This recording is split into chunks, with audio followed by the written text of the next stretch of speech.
Jeremiah Walker boarded the plane on legs that were no longer his own. His artificial left leg lightly touched the metal floor, echoing a dry, lonely sound like a lone drum beat in the heart of the crowd, regular, direct, but as heavy as its owner.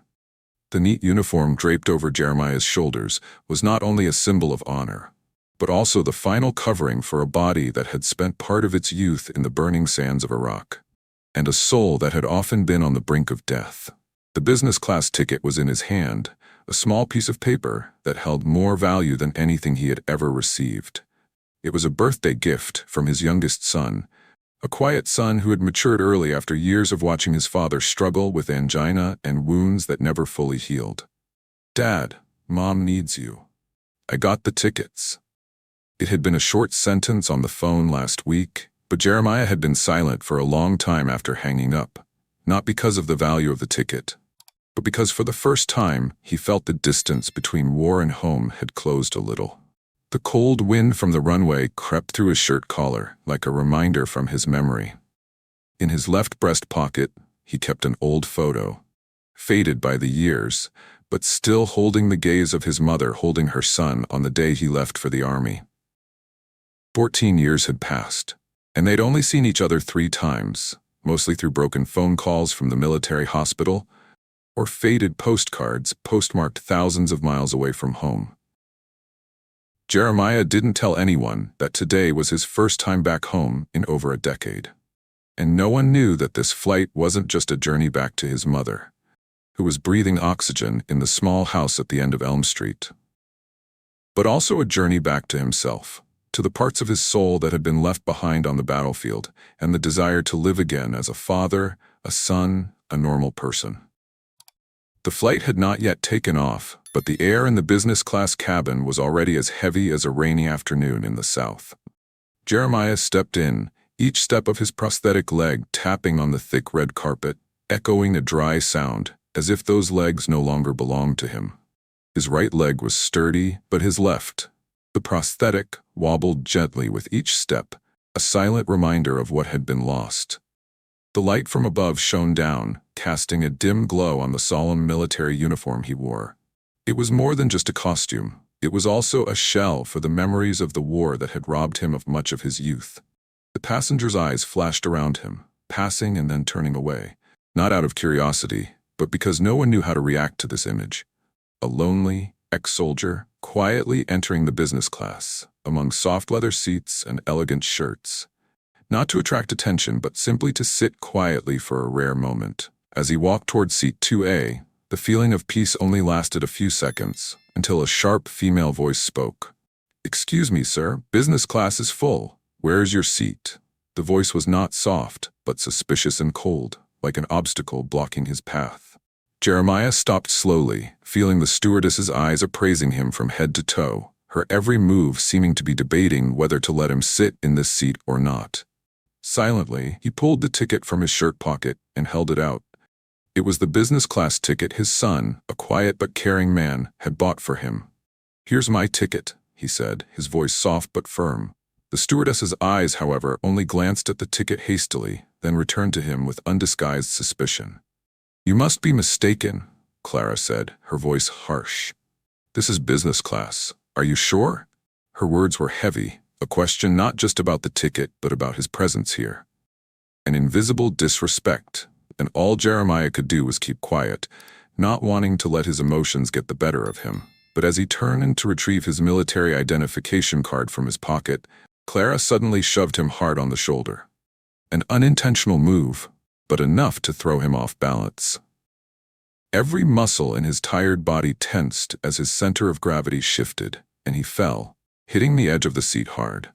The sound of his body hitting the seat was like metal hitting the cold ground, sudden and painful. The entire cabin fell silent for a few seconds, as if time had stopped. No one said anything, but the silence was what drew everyone's attention. A young man sitting across from him stood up to help, but in a split second, Clara's gaze stopped him. She gave him a cold look, cutting off his movement, as if to say, "Don't do that. This is my job." Jeremiah said nothing, just gently ran his hand over his left hip, where his body had suffered too many wounds. A feeling of pain spread, not only in his body, but also in his soul. He did not feel the hurt from the fall, but the humiliation from how others saw him, from how an airline employee could treat him just because of a prosthetic leg and an old military uniform. The whole cabin became quiet, eyes no longer avoided, but began to look towards him, not with pity, but with embarrassment. Embarrassment at the scene they had just witnessed. Jeremiah slowly picked up his stick, his veined hands shaking as if each movement carried a hidden pain that only he understood.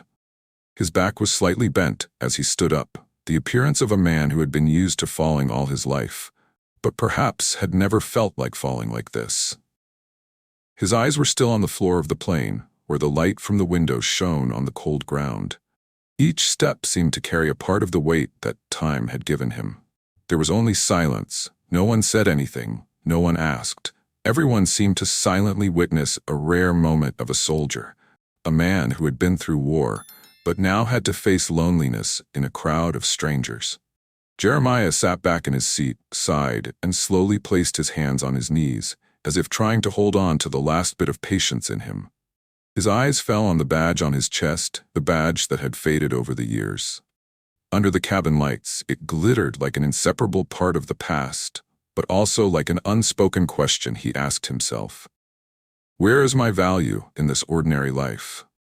He looked at it like looking back at himself in a mirror after so many years, wondering if there was still room in this life for people like him.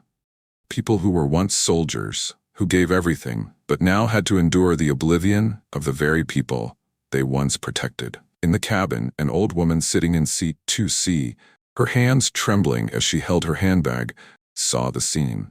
She whispered to her husband beside her, her voice low enough for only herself to hear, "He's a soldier." I recognize that look.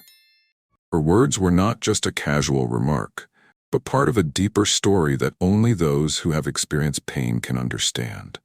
Those eyes were not the eyes of an ordinary man. They were the eyes of someone who had witnessed too much war, too much pain that few could fully understand. Clara stood at the back of the compartment, her breath still heavy in the air. She exhaled unconsciously as if to dispel the growing unease in her heart. But as soon as she turned away, her steps faltered, and in that moment, an indescribable feeling rose within her. She wondered if she had done the right thing.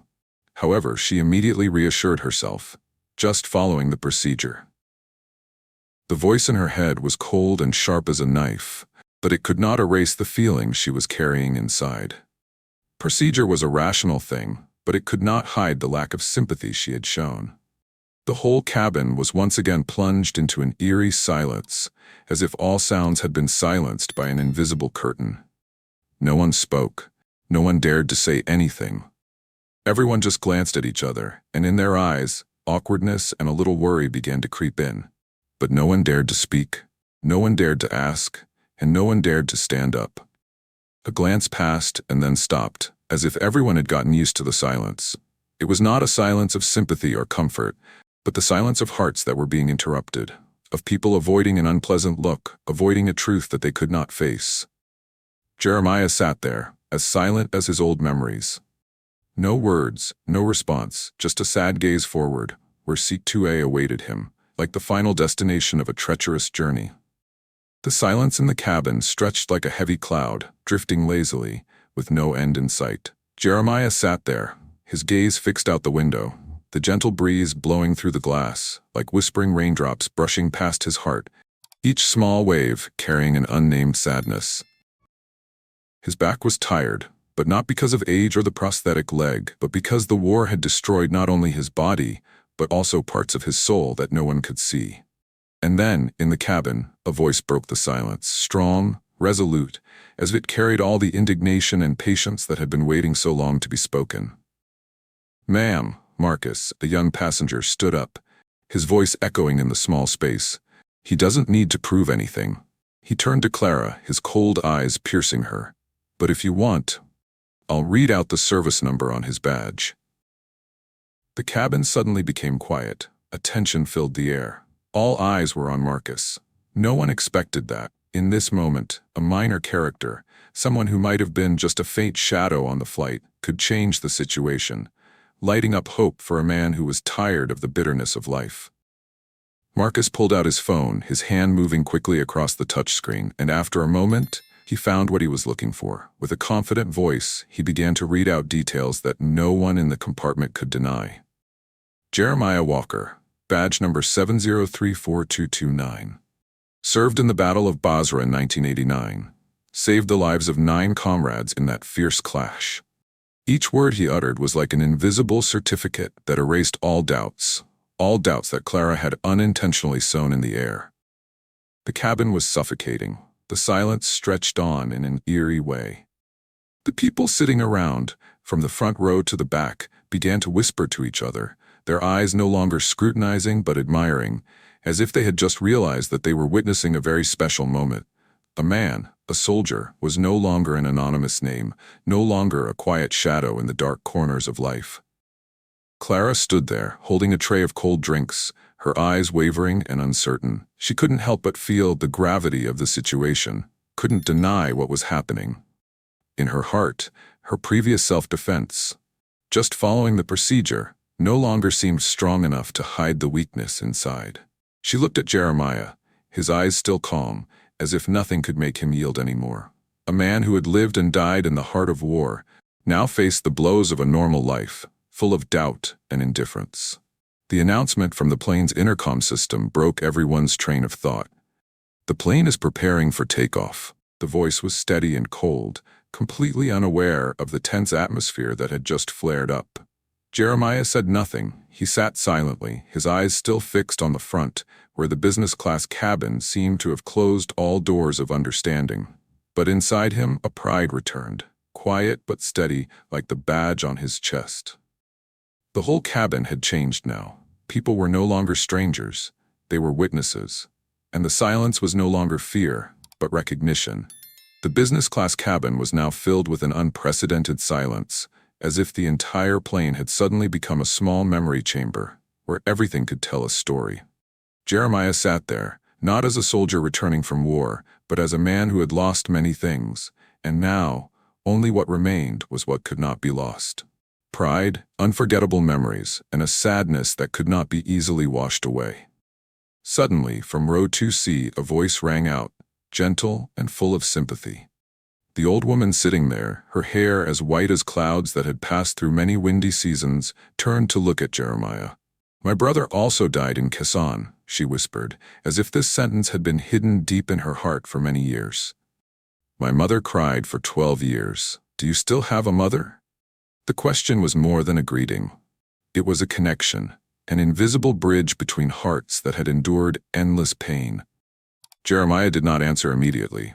He simply nodded, as if to acknowledge that the question had touched a deep place within him. His eyes suddenly lit up, a different light, as if he was seeing a piece of a puzzle that had long been missing. "She's 87 years old," he said, his voice hoarse with emotion. "She still has the letter I wrote her in 1993. She hasn't forgotten a word I said. My mother, she's still waiting for me to come home." The words fell like a heavy stone in the cabin, making the air suddenly thick and heavy. The surrounding passengers no longer looked at Jeremiah with curiosity or suspicion. Now they looked at him as a comrade, a man who carried within him a story that could not be fully told in words. Each person could feel a part of his pain, a part of the loss that no one could fully understand, but all could feel. Clara, who was still standing there, her eyes were confused, her hands were tightly holding the tray of drinks. She turned around. She wanted to say something, but the words suddenly fell into her throat, choking. She couldn't open her mouth when she realized that all she had done was react instinctively, following the procedures she had been taught. But at this moment, those procedures were no longer important. She could only bow her head, silent. No one in the cabin said anything more. The whole space now was no longer just a flight. It was a journey of souls meeting in pain and sympathy. Clara stepped back, quietly retreating to her seat, but that silence was not just regret. It was acceptance, a turning point that she could not change. Jeremiah's eyes remained fixed forward, not because he wanted to avoid the gaze of others, but because he had found a little peace in facing himself. In that moment, everything became clear. This journey was not only to bring him back to his mother, but also to rebuild his life, so that a part of the war, a part of the past, could be returned to what was lost. The passengers no longer looked at each other as strangers, but seemed to all be able to feel something vague, something precious in this moment. Although the flight was still continuing, there was something in the atmosphere that had changed, as if the pain of the past had been soothed by a small but meaningful gesture. Clara, the once suspicious, cold, and reckless flight attendant, now stood before Jeremiah. Her eyes were no longer hard but sincere, quietly apologetic. As she walked forward, tray in hand, there was no haste or disdain in her step. It was a gentle, deliberate movement. Clara placed the tray before him, a simple tray that held a powerful message. "Sir," she said, her voice low and warm, as if conveying all the sincerity from the bottom of her heart. "I am sorry. Some lessons come late. I hope this is not too late." These were not ordinary apologies, but the confession of someone who had just realized her mistake. She was apologizing not only for her actions, but also for the way she had failed to acknowledge those who had sacrificed. It was an awakening that only experience could bring, an understanding that could not be forced, but had to come from deep within. Jeremiah did not rush to reply. He just looked at her, his eyes clouded by age and experience, but with a deep tenderness that could not be hidden.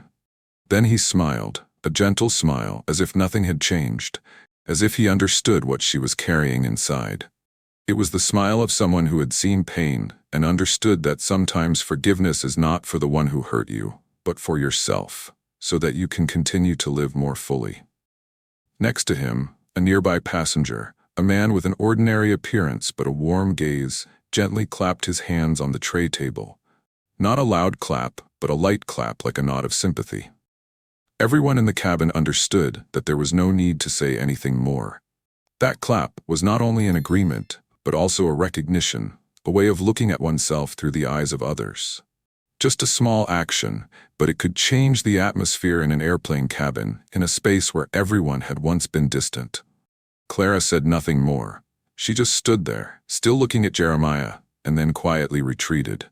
But strangely, she no longer felt burdened, no longer felt the guilt that had invaded her.